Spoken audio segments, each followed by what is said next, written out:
Right, so I want to do a long form video of depinning and pinning of various connectors on vehicles. I mean, these are mostly specific for BMW, but they'll apply to other manufacturers as well.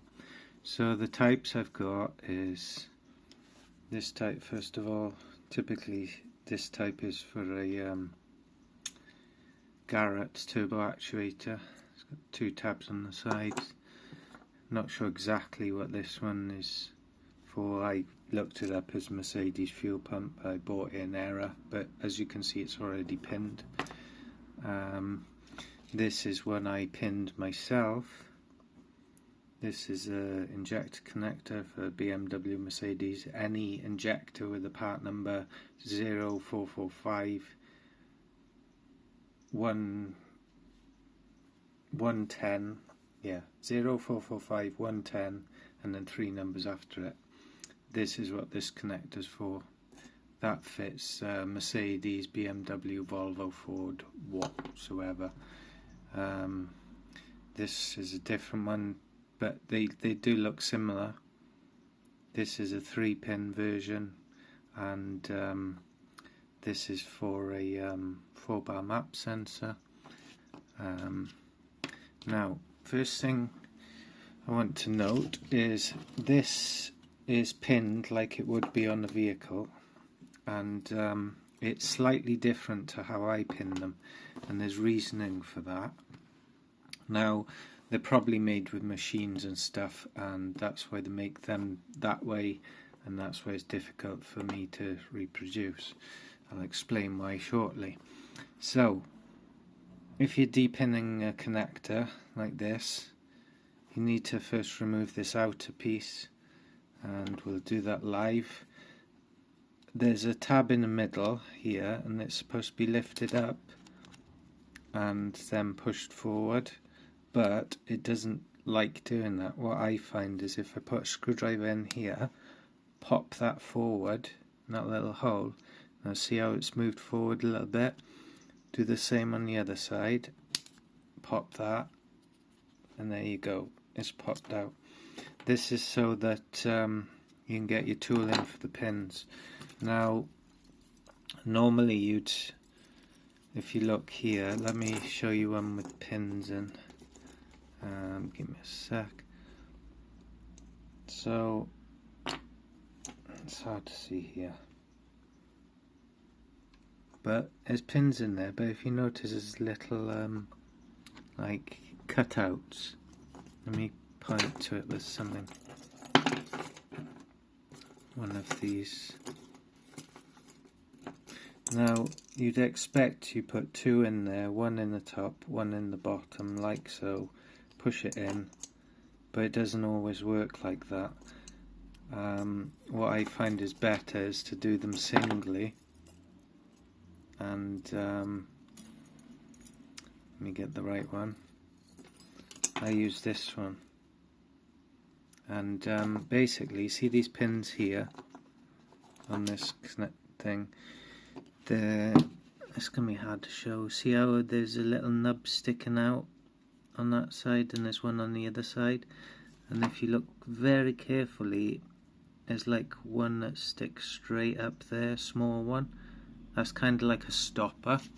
So what happens when you put the tool in is you put the tool in, it pushes down that front one which is up, but this back one stops you from going further than, well, further than it, you know. So you push it down on this side, push it down on this side.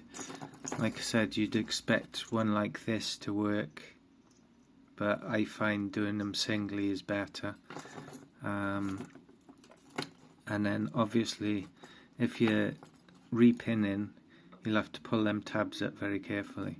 Now I'm going to show you depinning on this one, because this is what you'd expect to see on the car, because it's how they're manufactured. Sorry, I'm out of camera. Right, so we pop that off like that. Now, so what I'll do is get my tool, because we'll do this live. Let's get right size. This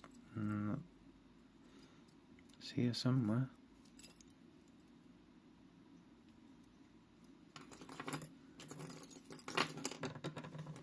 There it is. This one. Okay, so I'm gonna go with this end one. So if you push it in the top one, you've got to give it a good hard push, and in the bottom one, there. See how it popped? That means you've pushed down that tab, and when it pops, as you can see now, the connectors, you can't see the pin. Now let's just pull it out the back. Now this is how you see it on the vehicle, like this. So when you repin, first of all we need to lift these little tabs back up. Stop going out of camera, which I'll try and do with my fingernails if possible. So that's one lifted back up, and then the other side carefully. You've got to be careful with these. Mind you, if you did break one off by accident, then it would still hold. It would still hold. Right, so I put those pins back up. Now, if you try and push that back in like that, you're going to have problems, because this is going to cause you problems. So what you do, stop getting out the camera shot, is you pull on it gently and it will stretch, and eventually it will pop out of the end of the connection, like so. Now you might think this is loose here, which it might be. You can nip it down with like a pair of pliers, just clamp it down a bit, but be aware the width, you've got to make sure the width is right, otherwise you won't be able to put it in right. But as I happen to have the correct crimping tool, what I will do is just run it into the tool, which is this one. It's 1.5 to 2.5. Just run the crimp like that, and now you don't have to worry about that being loose. So next thing you do is you want to put it back in. It can go in either way. It can either go in that way or that way. Obviously can't go that way or that way, only these ways. Right, so what I do then is push it back in,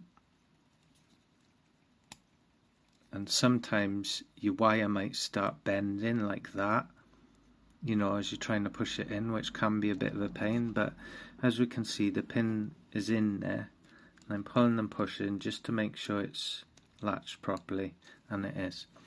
Now for these, what I do is I push them right down like that, and I get one of these tools. Don't use anything metal. Then you carefully just push down each side until it's back in, and that's it done. Now when I make them, as you can see here, these are up here, and like I said earlier, if you're trying if you've got that there and you're trying to push this wire back in, you're gonna have problems. You're gonna have problems getting it into the connector. So that's why I say pull them out. And of course if you're depinning for the purposes of changing the connector, for example, because these clips and stuff tend to break, then you'll want to pull it back and then give it a bit of a crimp with some pliers if you haven't got the proper tool, and then obviously, like I said, put these tabs up and push it back in, stuff the silicone piece in, and that's you done. Simple as that.